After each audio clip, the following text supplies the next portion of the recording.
أعوذ بالله من الشيطان الرجيم بسم الله الرحمن الرحيم وصلى الله وسلم على سيدنا محمد وعلى آله وصحبه وسلم تسليما كثيرا لن غرتا وينن من دميره دفتر تشيرنا من سيد هجمالي خلاص الذهبي إن شاء الله تعالى عيون الأرواح من نور الهدى انبجست فإنه الجنس الأعلى معدن السطم وخلق الأخلاق بأس الأنبياء لظهوره مقدمة فاعلم ولا تنم في عالم الملك والأرواح تابعة للروح والجسم هذا غاية الكرم وكان محتجبا من قبل في هجب يسبح الله فيها غير متسم كل هجاب أقام البدر من هجب فيه لداعة مولانا بلا سأم وكلها هذا تسبيها يخص به آتي بترتيبها في حسن منتظم فقدرة منة من قبلها إذم ورحمة وسعادات لمستلم كرامة بعدها في العد منزلة هداية ونبوة فلا تهمي ورفعة طاعة المولى شفاعته فيها التمام لذا الترتيب فاحتكمي عيون الأرواح عيون تشول الأرواح بالتالي إن بجست بوجتي كمن نور الهدى كوي النور بيوالغال هون صلى الله عليه وسلم فإنه سبن الله صلى الله عليه وسلم الجنس الأعلى كانكو وني جنس الأعلى كانكو وني معنا ماتير ɓurɗo wonde dowrowo maadinu ko kanko woni maana ogirde a suɗumi lasliyeji sallllahu alayhi wa sallam uyunul arwahi maana ko suɓa e pittali o fanditi hen noon e oɗo bange ko annabaɓe pittali annabaɓe in bajasat kanji foo ɗi ɓucciti ɗi ɓuli ko min nuril huda koye annore peewal ngal ndeke kala annabi e nela koye dow nelal annabi muhammadin sallllahu alayhi wa sallam ruhu makko kadi taga koye ummi koye tagede ruhu muhammadin sallllahu alayhi wa sallam fa innahu l jinsul ala kanko woni mana honono matiére ɓurɗo wonde dowrowo kanko woni mana leñol ewa dowrowol kanko kadi sallllahu alayhi wa sallam ko kanko woni maadinu ogirde asuɗumi lasliyeji ndeke ɓaade annabaɓe ko e makko koye ruhu makko jalti dendagal tagore nde yalti koye ruhu makko ɗum woni ceerno men o eni haalana en maadinu kanko woni ogirde mana lasliyeji kala lasli mana koɗo makko ɗo woni ogirde muɗum wa halqul akhlaqi wa halqu tagede al akhlaqi tagoje ɗe fof basul anbiya e nelede nelaɓe ɓe fof basu nelede al anbiya nelaɓe ɓe fof ko Allah tagiri tagoje ɗe fof Allah neliri kadi nelaɓe ɓe fof fo muqaddimatun ko gardidi tan li zuhurihi sababude peñgol makko kanko muhammadin sallllahu alih w sallam faalam andu ɗum ɗo an wala tanami oto nemnano ɗum oto yeebo ɗum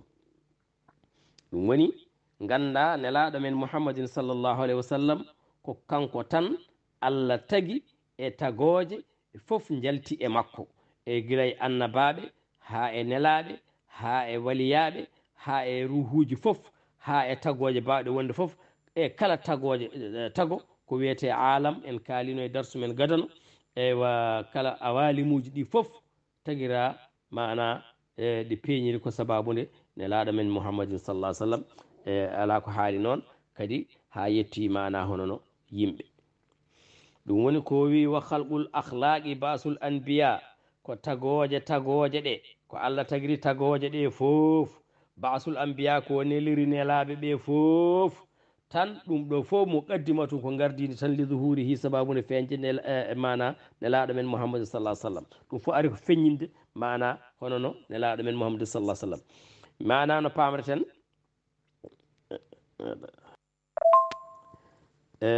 bi mana no pamreten dendagal ko nelaɗo sallllahu alayhi wa sallam arɓe ɓe fof annabaɓe arɓe fof gari ko haalde nelaɗo sallah sallam ne jogori arde ne jogori neleede dake ɓen fof gari tan ko wadde famnude en mana annabi ne ara ewa biyeteɗo mouhammad ɓe hen gara kaala inde makko ɓe hen gara cifomo ɓe hen gara goto hen fof yaltata aduna taw haalani maale mana garal nelaɗo men mouhammadin sallllahu alayhi wa sallam tuggude baba adama noon ha yetti mana hono no cakkitiɗo e mabɓe o hono isa alayhi salatu wassalam goto hen fof ari ko famnude e dow nelal mum ngal soomi ɗum koye nelal garoyowo o mouhammadin sallllahu alayhi wa sallam dake e tagoje ɗe fof kadi ɗe tagira allah tagiriɗi kanje fof ko saabu feññinde hono no garal nelaɗo men mouhammadin sallallah sallam ɗum woni muqaddimatun li zuhurihi fi alami l mulki ewa fi alam e tagoje al mulki mana alamul mulki alamul mulki en alamul malakuti en e ko nandi hen e sifaji mum fofof wal arwahu e alamul arwahi e ɗum ɗo fof tabi'atun li ruhihi e wa jismihi dendagal alamul mulki e alamul malakuti alamul arwah fof rewi koye wiyande nelaɗo men mouhammadin sallah sallam ɗum woni tabi'atun li ruhihi tabi'atun li ruhi mouhammadin sallllahu alayhi wa sallam tabi'atun li jismi mouhammadin sallah sallam ɗum woni ko wi wal jismi deke ɓaade ɗeɗo gueɗe fof defti ko reftande makko ko kanko woni kalɗo ha nde ruhuji fof kaali alestu bi rabbikum eywa nde allah wino noon dendagal alamul arwah hay ruhu goto wawa haalde hay ruhu goto anda ko jabato ko nde na sallah sallam wi bale nde ruhuji fof ngari mbi bale ruhuji annabaɓe mbi bale ruhuji mana honono nelaɓe mbi bale ruhuji waliyaɓe mbi bale ruhuji ha dendagal ruhuji mbawi wiide bale ɗum woni tabi'atun li ruhi mouhammadin sallah sallam wol jismi dendagal kadi golle moƴƴe e sifaji muɗum fofof tabi'atun li jismihi sallallah alih sallam nde wan noon ko kanko woni lasli dendagal moƴƴereji haha ɗum ɗo de oɗo garat e oɗo sifa e nde ɗo moƴƴere ɗum ɗo de ceerno men wi haha gayatul karami ɗum ɗo ko kaddi teddugal nde allah teddiniri nelaɗo men mouhammadin sallllahu alayhi wa sallam gila toon wa kana muhtajiban wa kana sallllahu alayhi wa sallam laatinoma muhtajiban ko birninoɗo min gablu ko adi ay ko adi nde aduna oɗo tagatende ko adi nde ɗum ɗo fo feeñata fofof kanko allah ne wannomo muhtajiban ko birniɗo min qablu ko adi fi hujubin e wirgalluji omo wirni allah ne wirnimo e nder wirgalluji ɗin toon wirgalluji noon yusabbihullaha omo subhina toon allah fi ha e ɗin toon wirgalluji gayra mutasimi wona caftuɗo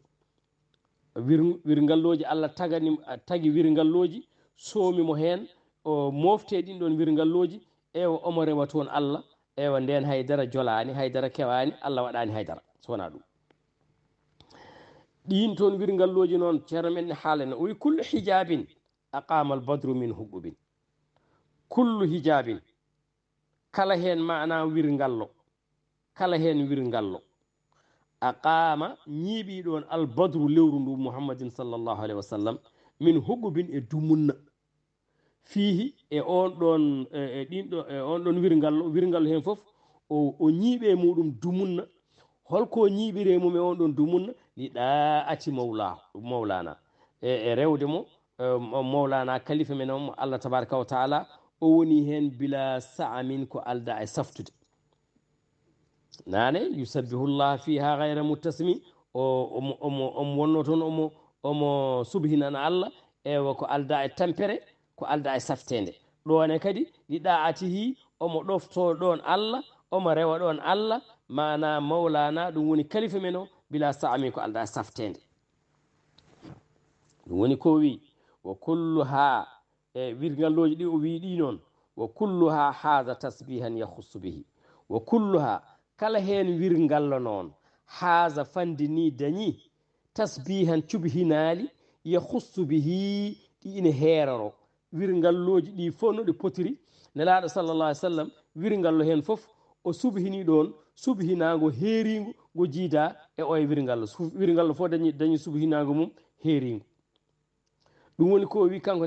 ceerno men seydi haji malik o wi aati bi tartibi ha mi addi e deggodiral mana wirgalloji ɗi fi husni muntadami e ko ɓuuri yodde mana e jodgol mana muntadami mana juɓɓudi mi yuɓɓiniɗi kanji wirgalloji ɗi foof gaddumiɗi mbiɗe lelniɗi goto fof ne rewe goɗɗo on o wi fa qudratun minnatun min qabliha idamun hen wirgallo eyi ceerno men o wi fa qudratun hen wirgallo wiyete ko qudratu mana honono hattan Allah minnatu hen wirgallo wiyete ko minnatu mana ko moƴƴere Allah min qabliha idamun ene adi noon minnatu wirgallo wiyetego idam bi mana o yiɗi famnude en ko fa qudratun minnatun min qabliha idamun ay sa wi fa qudratun woni goo idamun woni ɗiɗi minnatu fuɗɗi arda idamun mangu Allah tabaraka wa taala hen wirgallo ko mangu Allah wa rahmatun hen wirgallo ko jurumnderu Allah wa saadatun ko wirgallo wiyete noon ɗum kadi ko malu umrade Allah tabaraka wa taala ni wirgallo o wiyete li mustalmi wonande jebbeliɗo hen wirgallo goɗɗo o wiyete ko karamatu teddugal Allah tabaraka wa taala badaha fil addi ewa manzilatun hen wirgallo kadi ko manzilatun wiyete hidayatun hen wirgallo kadi wiyete ko hidaya bi mana honon ko peewal Allah tabaraka wa taala wa nubuwatun hen wirgallo kadi wiyete mana hono ko annabagal wirgal mana ko hujub biyeteɗo nubuwatu mana annabagal Allah annabagal nelaɗo muhammadin sallllahu alayhi wa sallam annabagal ngal Allah rokki nelaɗo muhammadin sallah sallam fala tahmi oto mana weem wa rif'atun hen wirgallo kadi wiyete ko rif'atu hen wirgallo ko noon wiyete woni ewa ɓamtare Allah towgol Allah tabaraka wa taala ɗa'atun hen wirgallo wiyete ko ɗoftare Allah tabaraka woni ɗa'atul mawla ɗoftare Allah hen wirgallo ko noon wiyete shafa'atun hen wirgallo wiyete ko tefore mana nelaɗo sallllahu alayhi wa sallam tefore Allah nde Allah rokki nelaɗo muhammadin sallllahu alayhi wa sallam fiha e oɗo shafa'atu noon attamamu woni mana timmode ida tartibi e ngolɗo deggodirgol ngol wino en ma o addu o waɗa ɗum fi husni muntadami fahtaki mi ñeññu ɗum an mana honono janngowo ewa ene wayno ceerno men o haalani en wirgalloji ɗi koɗi sappo e ɗiɗi wirgallo goto gadano wiyete ko qudratu minnatu ɗimmo o ewa ɗimmo o ko idamu tataɓo o ko minnatu nayaɓo o ko rahmatu saadatu o woni joyaɓo karamatu o woni jeegom manzilatu woni jeeɗiɗi hidayatu woni jeetati nubuwatu woni jeenayyi rifatu woni sappo ɗa'atu woni sappo e goo ɗa'atul mawla shafaatu woni sappo e ɗiɗi wirgallo ɗiɗo wirgalloji foof nelaɗo men muhammadu sallah sallam moftima e ɗiɗo wirgalloji taw Allah tagani haydara so wona so wona annore nelaɗo sallah sallam o waɗan ɗum ɗiɗo wirgalloji sappo e ɗiɗi o woni hen omo rewa Allah tabaraka wa taala wirgallo hen foof ma o haalana en holko waɗi e wirgallo foof wirgallo foof kadi holko rewranno ɗon Allah tabaraka wa taala wirgalloji ɗi koɗi sappo e ɗiɗi wirgalloji ɗi kanji foof koɗi sappo e ɗiɗi joni noon kala hen wirgallo Allah eni hertananimo ɗon maana hol cuɓihinaali hol dewe Allah ɗe o waɗata ɗon ɗum woni on nde o wi en wa kana muhtajiban ewa omo wonno e wirgalloji joni noon en wayno ɗin ɗon wirgalloji sappo e ɗiɗi ceernajo men o omo haalana en ɗi eyyi to banggal wirngalloji ɗi ceernajo men o omo haalana en rahmatullahi alayhi seydi haji malik o wi gadana o wiyete ko qudratu hijabul qudrati o ñiiɓi ɗon 12 alfa am duuɓi ujunnaje 12 o woni e hijab biyeteɗo qudra omo wiya ɗon subhana rabbiyal a'la duuɓi ujunnaje 12 o rewrata Allah tan ko wiide subhana rabbiyal a'la summa aqama fi hijabil azama o ari e hijab goɗɗo wirngallo goɗɗo biyeteɗo azama o woni ɗon 11 alfa am duuɓi ujunnaje 12 omo rewra Allah wiide subhana alimi sirri wal khafiyi ɗum o wiyata e nder ɗiɗo duuɓi ujunnaje 12 subhana alimi sirri wal khafiyi ko noonne summa makasa fi hijabil minna o are hijab goɗɗo biyeteɗo minna on saha omo woni ɗon 10,000 sana duuɓi ujunnaje 10 woni jangtowol makko ko rewrata ɗon Allah e ɗin ɗon duuɓi ujunnaje 10 ko subhana rafi'il ala omo wiya ɗon subhana rafi'il ala subhana rafi'il ala subhana rafi'il ala ko noonne kay o eggi e on ɗon o faate hijab biyeteɗo arrahma hijabu rahmati o woni ɗon 9,000 sana duuɓi ujunnaje 9 omo rewra ɗon Allah wiide subhana raufir rahim subhana raufir rahim subhana raufir rahim subhana raufir rahim ni o rewrirta Allah fodde duuɓi ujunnaje 9 o egge on ɗon o faati e hijab biyeteɗo as-saada malu o woni ɗon 8,000 sana duuɓi ujunnaje 8 omo rewra Allah wiide subhana man huwa da'imun la yazal subhana man huwa da'imun la yazal subhana man huwa da'imun la yazal duuɓi ujunnaje 8 o egge on ɗon hijab e yamirore Allah tabaraka wa ta'ala o ari e hijab biyeteɗo alkarama teddungal Allah o wone on ɗon hijab omo rewra fodde duuɓi ujunnaje 7 omo rewra ɗon Allah e on ɗon hijab wiide subhanal aliyil halim subhanal aliyil halim subhanal aliyil halim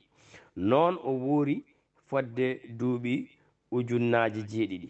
o egge on o are hijab biyeteɗo almanzila hijab manzila wirngallo biyeteɗo manzila mana jipporgal Allah tabaraka wa ta'ala o woni ɗon duuɓi ujunnaje 6 omo rewra ɗon Allah wiide subhana dhil mulkil azim subhana dhil mulkil azim subhana dhil mulkil azim o woni ɗon o egge on ɗon manzil on ɗon mana hijab ngam ɗon wirngallo o yeehi e wirngallo e biyeteɗo alhidaya hidayatullahi tabaraka wa ta'ala o woni ɗon 5,000 sana duuɓi ujunnaje 5 omo rewa Allah ɗon e on ɗon hijab on ɗon saha omo rewra Allah wiide subhana rabbil arshil azim subhana rabbil arshil azim subhana rabbil arshil azim o umme on ɗon wirngallo o yeehi e wirngallo biyeteɗo annubuwa annabagal o woni ɗon 4,000 sana duuɓi ujunnaje 4 omo rewra ɗon Allah wiide subhanallahi l azim subhanallahi l azim subhanallahi l azim o umme gonɗon wirngallo o yeehi e wirngallo biyeteɗo arrif'a mana ngoɗo wirngallo woni ɗon 3,000 sana duuɓi ujunnaje 3 omo jangtoro ɗon Allah tabaraka wa ta'ala e rewrude Allah wiide subhanal malikil quddus subhanal malikil quddus subhanal malikil quddus ni o rewrata ɗon Allah fodde duuɓi ujunnaje 3 o umme on ɗon hijab o are hijab biyeteɗo da'atullahi mana ɗoftare Allah o woni ɗon alfay sana duuɓi ujunnaje 2 omo rewra Allah e on ɗon hijab fodde duuɓi ujunnaji ɗiɗi wiide subhanal qadim al azali subhanal qadim al azali subhanal qadim al azali o woni ɗon duuɓi ujunnaji ɗiɗi o egge on ɗon hijab o are hijab biyeteɗo alshafaa mana shafaatul kubra to nelaɗo sallallah so Allah rokki nelaɗo sallallah sallam alshafaa on ɗon o woni ɗon alfa sana mana duuɓi ujunere omo rewa Allah tabaraka wa taala holko rewata ɗon Allah inde Allah wiyeteno subbuhun quddusun rabbul malaikati warruh subbuhun quddusun rabbul malaikati warruh subbuhun quddusun rabbul malaikati warruh ni o woori e ɗiɗo hujubaji sappo e ɗiɗi ɗiɗo hujubaji sappo e ɗiɗi ko ni o rewri hen Allah tabaraka wa taala nden haydara wodani ndeke dewal Allah ngal Allah yinno rewede foof nelaɗo men Muhammadin sallllahu alayhi wa sallam rewi ɗum Allah ha Allah welama o fuɗɗi noon yaltindemo on saaha o tagoyi tagoje ɗe o yiɗi tagde ɗe ha o tagori hen baba adama ha o ƴetti ruhu nelaɗo sallah sallam o waɗi ɗum e baba adama ɗum woni ewa alhamdulillahi rabbil alamin a baba adama wiya aboul bachar kono noon ko majasiyan wa amma ko haqiqa o ko nelaɗo sallllahu alayhi wa sallam woni ma ana dendagal bamum dendagal tagoje tagaɗe ɗe foof gila yimɓe jinneji e maleykaji eko wona ɗum e awalimuji ɗi foof mana ko nelaɗo sallllahu alih w sallam woni sababu mum wassalamu aleykum wa rahmatullahi taala wa barakatuh kadi ha ñande wonde inchallah أعوذ بالله من الشيطان الرجيم بسم الله الرحمن الرحيم وصلى الله وسلم على سيدنا محمد وعلى آله وصحبه وسلم تسليما كثيرا رب اشرح لي صدري ويسر لي عمري واحلل عقدة من لساني يفقه قولي آمين الحمد لله ذي العيجاد والقدم ممدنا بوجود البدر ذي القدم ثم الصلاة وتسليم يفوق على مسك ورند على ذي الفضل والقدم وآله المهتدين الخيرة الكرماء المؤتمي سيرة المختار والقدم ما أرعد الرعد والورقاء تنهب من هديلها وجرى دمء من القلم وإنه إذ أراد الله نشعتنا أبان من نوره نور النبي العالمين إن الأوالم آليها وسافلها أشعة طلعت من أفضل النسم وأعلم الله هادينا نبوته وكان آدم بين النفس والنسم الحمد لله jettoɗe godani Allah jettoɗe nayi fof godani Allah jettoɗe ko nayi hamdu qadimin li qadimin e hamdu qadimin li hadisin e hamdu hadisin li qadimin e hamdu hadisin li hadisin ɗeɗo nayi goni jettoɗe e kanje fof so ɗe ndenti noon lillahi ko Allah tan ɗe godani to Allah yetti hoore mum eɗo Allah yetti tagore mum eɗo tagore nde yetti Allah eɗo tagore nde yettodiri e koye mumen ɗum ɗon fof lillahi ko Allah tan wodani ɗeɗo jettoje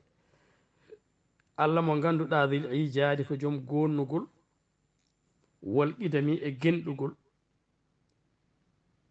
Allah joom gonnugol kala ko woodi ko Allah wonni ɗum wolqidami e jenɗugol Allah ko geno mo alaɗo fuɗɗi alaɗo hatti mo middina Allah woni ɓeydirɗo en bi wujudi e woodede al badri lewru timmudu ndu hol on muhammadin sallllahu alayhi wa sallam dhil qadami joom gardagol hunde fof ko kanko ardi kanko sallllahu alayhi wa sallam eni feeña ɗo ko ceerno men o jangguini e bindol gadunol he o mo middinaɓe wujudil badri e woodede lewru timmudu nde wan noon timmuɗo o tan ko kanko nelaɗo sallllahu alih w sallam kanko woni timmuɗo e kala timmal kadi daña e nder timmal makko nde wan noon o luɓorimo ɗo wiide badru badru so tawi lewru yeehi ha wiyama nde woni badru firti ko ndu timmi kayru fof ndu ardi ala ko ŋepite mayru haydara ɗon noon wiya ndu timmi e kadi leelawal mayru e sifaji mum fofof timmi e kadi badru lewru ne ene jaali e balɗe capanɗe tati ko ɗum lewru lolliri ko balɗe capantati ndeke noon o wiiri ɗo henne lewru timmundu balɗe capantati ɗe kadi ina soomi heen deftere nde ɗo khilasu zahabi e o soomi heen soome mayre ko dammuɗe capantati e ko ɗo annduɓe mbiyata bara'atul istihlal ɗum woni ɗo joni balɗe capanɗe tati coomiɗe lewru ɗe ko ɗen damuɗe capanɗe tati o soomi e nder deftere he fof kadi emo jangini ɗum hen ene faama hen summa salatu refti mana yurmede ummorade e allah tabaraka wa taala wa taslimun e kisnugol ummorade e allah tabaraka wa taala kisal allah e yurmede allah ɗum ɗon fof de taw ko kanje ɗiɗi yafuuɓu eɗe ndaɗa ala miskin e oɗo lati biyeteɗo misk mana e uuro ngol salatu o e salam o fof eɗi ndaɗi e uura ngol warandin eɗi ndaɗi kadi e ɗiɗo puɗi biyeteɗi rand uurɗi no feewi e ɗum ɗo e moƴƴere e uurde e fewde e moƴƴude yo won ala dhil fadli wal qadami summa salatu wa taslimun ɗum ɗo yo won ala dhil fadli e joom ɓural o kolo on sallllahu alayhi wa sallam wal qadami e joom teddungal o oɗo qadam ko teddungal ɗum woni o wi summa salatu wa taslimun ayi joni o wi ko yafuuku so tawi wonino wona jimol ngol wiyata ko yafuuqani kono noon nden jimol ngol laƴat ɗum woni ko wi o luɓori tan o wi yafuuqu mani salatu wassalamu yafuqani ala miskin yafuqani ala randin eyyi kanji ɗiɗi fof eɗi ndaɗi uurangol mana e belamma e fofof e ɗiɗo puɗi uurde e oɗo lati uurɗo ɗum ɗo fof e waade noon yo won ala dhil fadli e joom ɓural hono sallllahu alayhi wa sallam e wal qadami e joom teddungal wa alihi l muhtadi ay ngal ɗo ɓural e ngal ɗo teddungal e fofof yo won kadi wa ala alihi ay wa alihi yo won e yimɓe galle makko koreji makko al muhtadina fewɓe al khirati suɓaɓe al kurama tedduɓe ngal ɗo teddungal yo wone ɓeeɗo e yimɓe makko e galle makko e fofof makko e yo wone ɓeen kono noon de al mu'tami siratil muhtari wal qadami o ittitini hen noon ko al mu'tami ko ñemtinɓe sirati mana hono no jikkuji al muhtari cuɓaɗo o sallah sallam wal qadami ene ñemtini kadi mana felo nelaɗo sallallah alih sallam ay ko jaɓɓe allah ɓe koreji makko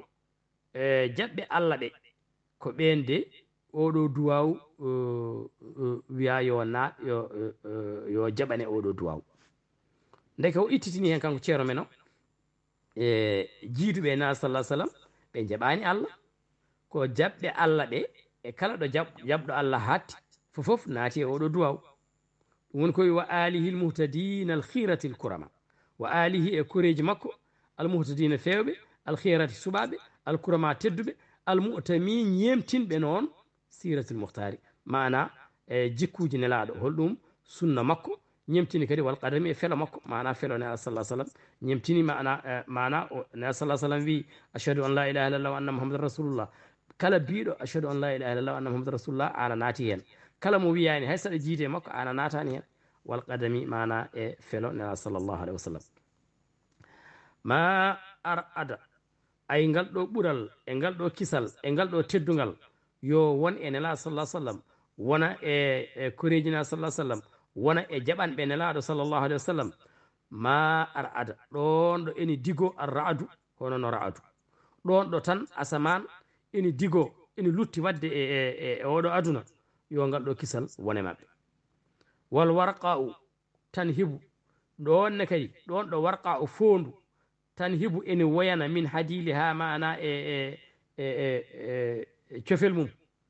ɗon ɗo foondu ene woyana cofel mum yo teddugal e ɓural e yurmede yo won e nela sallah sallam wona e yimɓe na sallah sallam wona e julɓe fof ɗon ɗo kadi wo jara dam un min alqalami ɗon ɗo kadi jara ene doga dam un gonɗam min alqalami umorade kuɗol o luɓorima ɗo henne daha wiide ɗum dam u hono gonɗam nde wannoon kuɗol sa suuwi no da sorto tan ene yahani way kono e ngol woni koye woyde ni gombude ndi ko samata ko no bojji camirta ni ko noon gombude ndi samirta ene winda wadde noon o luɓori ɗo ewa gombude ndi o wi dam un ewa ɗon ɗo kuɗol ene winda e aduna ɗon ɗo ɗum ene lutti dañede e aduna yo kisal e teddugal e yurmede yo wona nela sallah sallam wona e kureji na sallah sallam wona e jaɓanɓe e diine na sallah sallam wona e jaɓanɓe mana sunna nelaɗo sallllahu alayhi wa sallam wa innahu id arada allahu nashatana wa innahu ko woni fi id arada andu koye id arada allahu nashatana ay nde allah haaji fuɗɗude en nde allah haaji muuyi fuɗɗude en enen tagore nde abana o feññini min nuurihi e annore makko kanko allah tabaraka wa taala nuuran nabi annore nelaɗo sallllahu alayhi wa sallam al alami mana hono mandiyanke sahibul alam ko nelaɗo mouhamadou sallah sallam ɗum woni al alami ɗum woni nelaɗo allah tabaraka wa taala nde o haaji tagde tagoje ɗe fof e fofo no sifori ewa o itti koye annore makko kanko mana allah tabaraka wa taala abana o feññini min nuurihi e annore makko kanko allah tabaraka wa taala o feññini hen nuuran nabi annore nelaɗo sallllahu alayhi wa sallam annabi o oɗo abana min nuurihi noon ko kala damir paatuɗo e allah ko jeeyal allah ngal damir o joni abana min nuurihi o feññini woni hen mbiya o itti e min nuurihi e annore makko kono nurullahi juz'un la yatajazza ɗum woni annore allah wa amma noon damir o ko ruttoto e allah ko kala hunde koye jeeyal makko rutti annore fof nde o waɗi e fofo kala ko waɗi ko kanko jeeyi ɗum woni abana min nuurihi annore nde o felliti wadde feññinde o itti hen nuuran nabi sallllahu alayhi wa sallam abana min nuurihi nuuran nabi sallllahu alayhi wa sallam ɗum woni ko wi innal awalima aliha wa safilaha innal awalima ayno tagoje ɗe noon ayno tagoje ɗe fo no ɗe potiri aliha wa safilaha towɗe ɗe e lesɗuɗe ɗe fof jafoɗon aliha ko tagoje e dow guila arshi en kursi en malaikaji en eko nandi hen e sifaji mum ɗum woni alamul ulwi wa safilaha e tagoje les lese ɗe mana kala ko woni les saabu ko ɗo tan ko dow tan e les ko ɓili ɗo ko fof e sifaji mum e fofof mana ɗum ɗo fo ko jiyeten a shi'atun mana ko ciin siñɗi ɗala at mana ƴellitiɗi holto ɗe ƴellitori ko min afdalin nasani ko ɓurɗo moƴƴude e tagoje ɓurɗo moƴƴude e tagoje yani ɓurɗo moƴƴude mana tergal hol nelaɗo men mouhammadin sallllahu alayhi wa sallam kala ko jiiɗen tan e aduna kala hunde ari tan ko feññinde feeñiri e dañira ƴellitori ha faama daña woni e ko dañira ko min afdalin nasami ko ɓurɗo moƴƴude e asko ɓurɗo moƴƴude e tagore ɓurɗo moƴƴude e terɗe woni sallllahu alayhi wa sallam wa alama allahu allah andini haadina nubuwatahu wa alama allahu allah tabaraka wa taala o andini haadina pewnuɗo eno o andinimo nubuwatahu hol pewnuɗen mouhammadin sallllahu alayhi wa sallam o andini oɗo kanko allah tabaraka wa taala nubuwatahu annabagal makko kanko tewa kana adamu bayna nafsi wan nasabi ayi nde o andini nelaɗo sallllahu alayhi wa sallam annabagal muɗum ngal ha andi annabagal muɗum ko annabi ha ne sa sallam andi ɗum on saaha wa kana adamu bayna nafsi wan nasabi bammen adama e nder on ɗon saaha woni ko hakkude fittandu sorede fittandu wan nasami e tergal e tan e wonde ɗon tan no estatini nden guila o soraka fittandu o waɗaka haydara o firtani gila nden taw allah andini nelaɗo sallah sallam annabagal muɗum e sifaji mum fof kañum taw gasi ndeke noon en gandi kam to banggal maana hono keccugol ewa nelaɗo men mouhamadou sallah sallam no hecciri bamen adama hay sino wiyama bamen adama ko aboul bachar ewa ko majaz to nelaɗo men mouhamadou sallah sallam ɗo kam ko majaz ndeke en gandi allah tabaraka wa taala o waɗi haqqille makko woni tan ko e nelaɗo sallllahu alayhi wa sallam ewa anne noon kala nde dañƴa haqqille ma wona e nelaɗo sallllahu alayhi wa sallam anne dañora kisa ewa allah ewa coomoɗa e nder allah tabaraka wa taala nde wan noon allah woni haaju mum tan ko nelaɗo men mouhammadin sallah sallam o dañi haaju tan kay koye dañƴo haaju e nelaɗo mouhammadin sallllahu alayhi wa sallam woni ko wi wa alama llahu allah andini haadina pewnuɗo en o ko nelaɗo sallllahu alayhi wa sallam allah andinimo nubuwatahu annabagal makko wa kana laatinoma on saaha adamu oɗo adama baba adama bayna nafsi ne woni hakkude sorede fittandu hakkude fittandu e wannasami mana honon e tergal mana taw ko adine wonata haydara guila nden taw allah andini nelaɗo mouhamadou sallah sallam mana annabagal muɗum assalamu aleykum wa rahmatullahi wa barakatuh